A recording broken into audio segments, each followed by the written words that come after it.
Hi, so I'm going to talk about vibrato today. I'm not going to talk about using vibrato bar. I don't even have one on this guitar, um, or using slides, hammer on pull-offs, tapping, bending to get into it. I'm just going to break down basic finger vibrato. I'm going to start with mechanics of it, how to do it in the horizontal, vertical, or circular fashion, and whether you use fingers, arm, or wrist to do it. Then we're going to get into the application more, and we're talking more about how we can vary the dynamics, the sustain, the speed, the width of the vibrato to give different feels that will kind of put out different emotions to some extent and be more appropriate maybe for a ballad versus a more aggressive song. So that will be the second half of the video.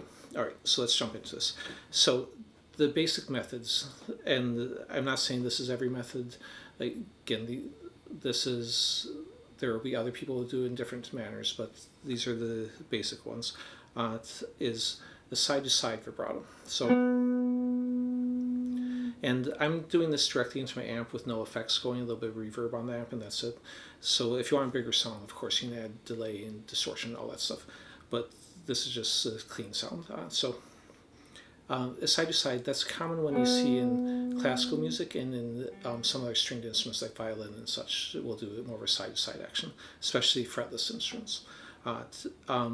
What's nice about it is it's easy to go very slow, which is a little bit harder on the up and down, I'd say, to go slow. You can also still go fast, but it's hard to do a really wide one. And you can be very aggressive with it, but it's harder to get a really wide sound with the side to side, I would say, at least especially on a fretted instrument. And basically, I'm applying pressure down, and then my whole arm is kind of moving, rocking back and forth with this staying stationary on a pivot point is basically what's happening on that.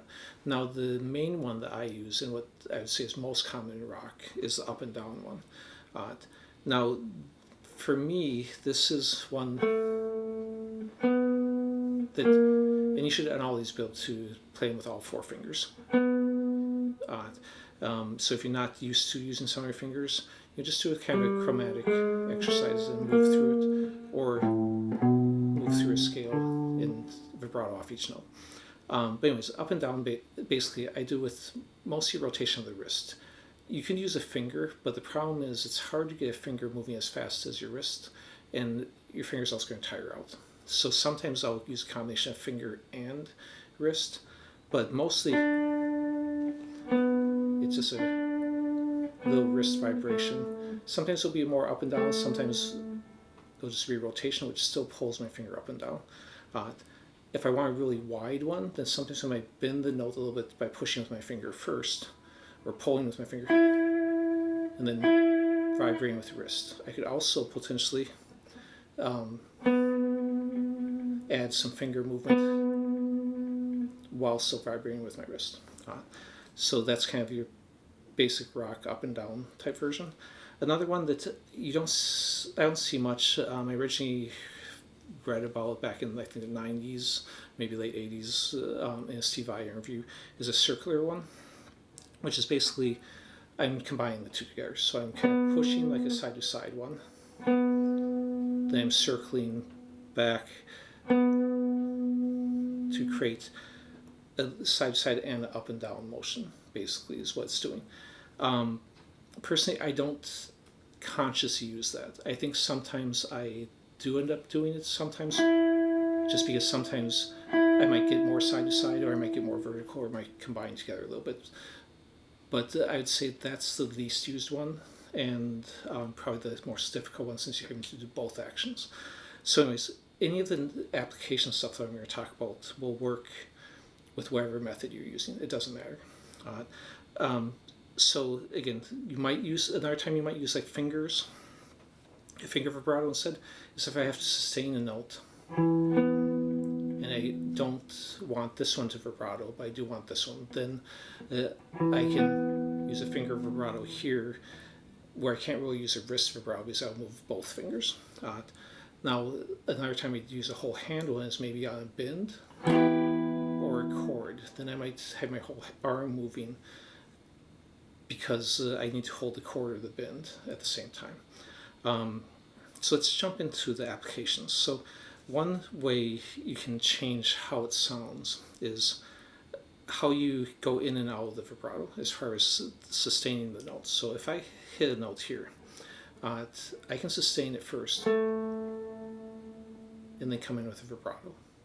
I could come in with vibrato first and then stop and sustain notes. So the key is just kind of keep the note ringing, whether I'm sustaining or whether I'm vibrato, and they can mix them up. I could sustain, vibrato, sustain, which would sound like this.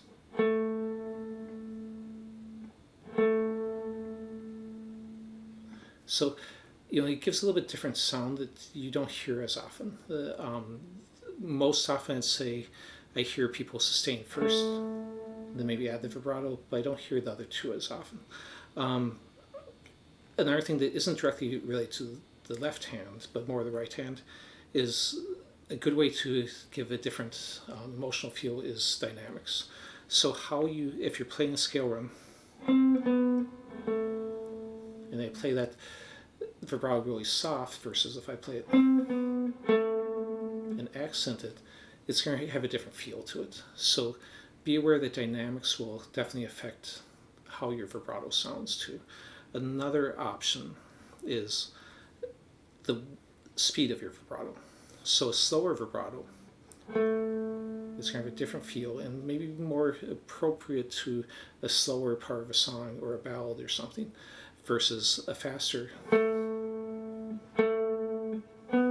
vibrato. So, if I'm again doing some sort of simple scale run,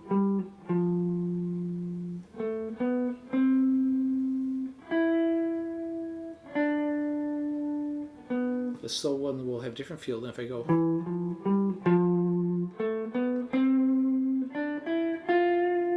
And I'm improvising, so I'm probably not going to play exactly the same. But you can hear that it feels differently if I'm doing a faster vibrato versus a slower one. Another thing that I naturally will a lot of times combine into this is the width of the vibrato. A wider vibrato will tend to sound more aggressive. The smaller vibrato that doesn't move as much will be a little more subtle. So, for example, if I'm doing, again, just a scale run and I do a wide vibrato versus, so a more narrow vibrato, even if it's fast, will have a different feel than a wider vibrato.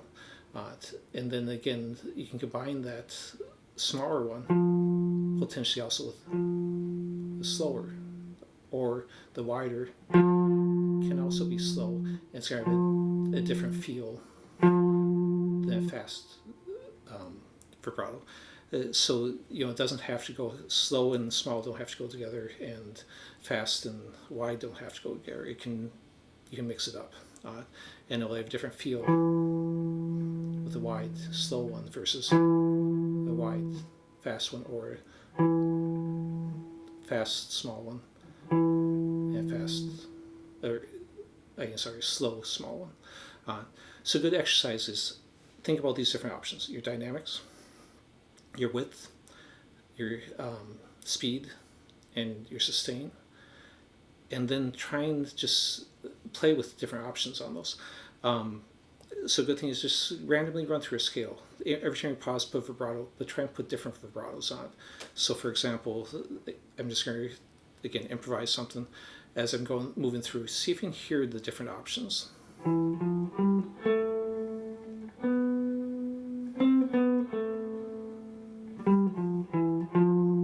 you don't have to worry about making some sort of great melody or anything. Right now it's just a vibrato exercise.